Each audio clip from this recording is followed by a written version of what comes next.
everyone! Welcome to the first episode of my new exploration series. I'm Amy, and in this series, we'll pick a familiar favorite and make some different versions of it from all around the world. For our first series, we'll be exploring different types of pizza, and today, we'll be making Chicago-style deep dish pizza. This pizza originated in Chicago, Illinois at Pizzeria Uno in 1943. The greatest part? The original Pizzeria Uno is still open today at 29 East Ohio Street, over 80 years later, and is still serving this iconic and historic pizza. Now, just like with most of the recipes that I gravitate to, the ingredients here are all really simple, and most of them are pantry staples that many people may actually already have on hand. So, here we go! First things first, let's get started on that deep dish pizza dough.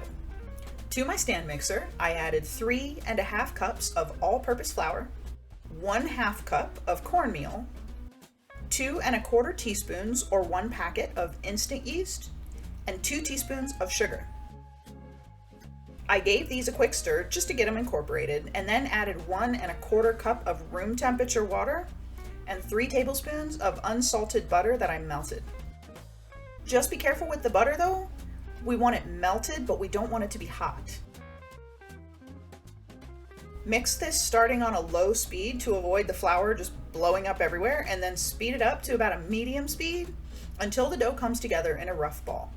You'll also see some other hands today as well, because my mother-in-law, who provided this recipe, came over to help me with it since this was 100% new to me, and I was a little intimidated by it at first.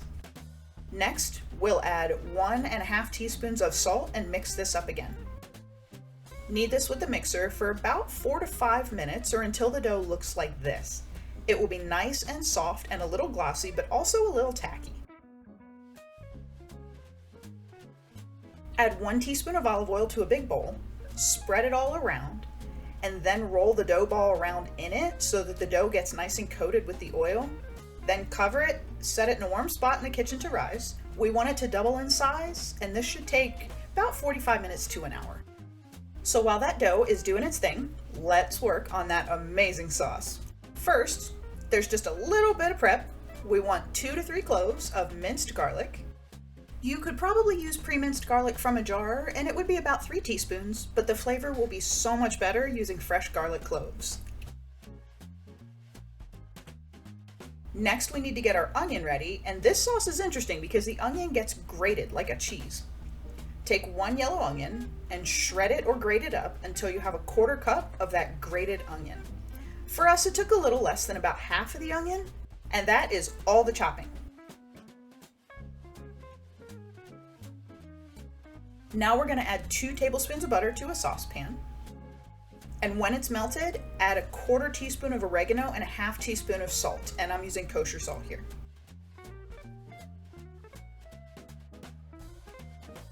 Stir this all around and let it get bubbly, and then add that grated up onion. This we want to cook down until the onion starts to brown, which took me about 5 minutes-ish, but make sure to stir it often so the onion doesn't burn.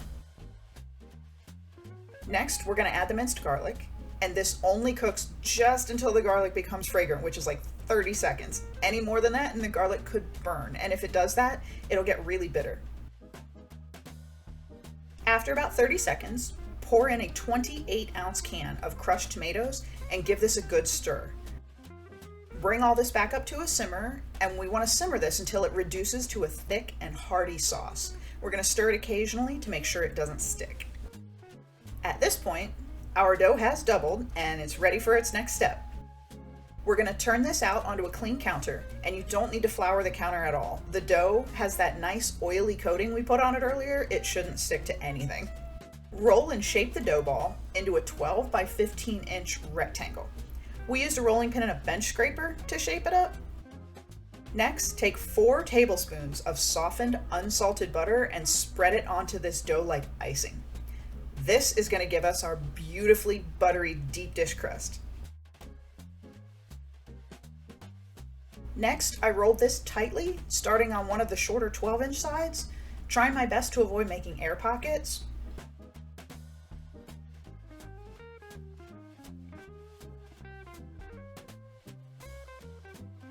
When I had what looks like a really pale Swiss roll, I took my rolling pin and gently rolled this again until it was about 18 inches long and 4 inches wide. My rolling pin is 18 inches long, so you can see me here using it as a ruler. Just be gentle with this step though, so that the butter doesn't start coming out, because we want all that butter to stay in. When we have the right shape, we cut it in half and fold each of the halves into thirds. This is going to give the final crust those amazing laminated layers of buttery goodness.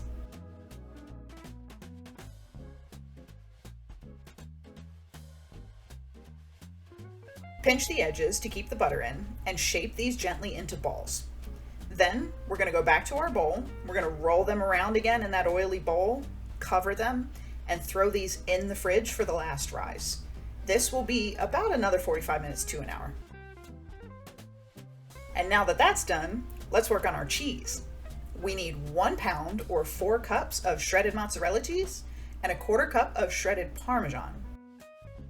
We used the food processor for the mozzarella, which took less than a minute to shred up that whole block of cheese. By this time, once all the cheese is shredded, the sauce is looking fabulous. You can see here how it is reduced, and it's now this nice, thick, chunky tomato sauce. When it gets to this point, pull it off the heat, and that's just going to sit and wait for assembly. At this point, we're also going to preheat the oven to 425 Fahrenheit and make sure we have the rack on the lowest part of the oven. For the pans, all we need is 2 regular old 9-inch cake pans. We're going to add 2 tablespoons of olive oil to each pan and swish it around to make sure the bottom is completely coated. I know it seems like a lot of oil, but we want it to almost fry the bottom of the pizza crust as it bakes. And here's our dough after about 45 minutes, and it is definitely ready. We're going to roll out each ball and fit them into the pans, making almost like a bowl in there. You want the crust to go up the sides of the pan. If the dough tries to pull back and won't stay, let the dough rest for about 5 minutes after you've rolled it out, and it should be better. Next, roughly chop up some fresh basil leaves. To the sauce, we're going to add 1 tablespoon of olive oil and about 3/4 of that chopped basil. We waited to do this so the basil didn't cook or get too wilted in the hot sauce. We want it to be nice and fresh when it goes on the pizza. Stir all that up, and now it's time to assemble our deep dish. So the really cool thing about Chicago deep dish, and what made it absolutely revolutionary in 1943, is that the cheese goes on the bottom. The most common type of pizza in the United States in the 1940s was more similar to a Neapolitan type pizza, with a thinner crust and the cheese melted on top of the sauce and toppings, so this was a major departure from the norm of the time. We're going to split our mozzarella and put half on each pie, so 2 cups of cheese per pizza.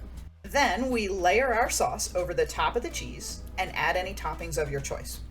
Sprinkle the very top with Parmesan, and we're going to bake these at 425 Fahrenheit for 20 to 30 minutes, or until the crust looks nice and golden brown. Ours took just over 20 minutes to be absolutely perfect. And look at these Chicago style deep dish pizzas. The crust rose beautifully and they just look and taste amazing. We sprinkled the remaining chopped basil on the top for that fresh herby flavor and dug in. The crust is fluffy, it's buttery, it is laminated goodness. I will say though, this pizza was definitely a labor of love, and it did take a bit of time to make it. And while each step was still much easier than I thought it would be, there is a process to get that beautiful buttery crust and the thick hearty sauce that this pizza is famous for. But I have to say, this process was so worth it, and this pizza was probably the best deep dish pizza I've ever had. Thank you for watching this first ever episode of the Exploration series. I will have a new episode every Wednesday, so please like and subscribe to stay tuned. Next week, we will explore another iconic pizza and make it from scratch together. Also, I still have my weekly upload every Sunday, so check those out for more great tasting recipes that are easy to make and fantastic to eat. Now, I'm gonna go and try not to eat this entire pizza. Bye!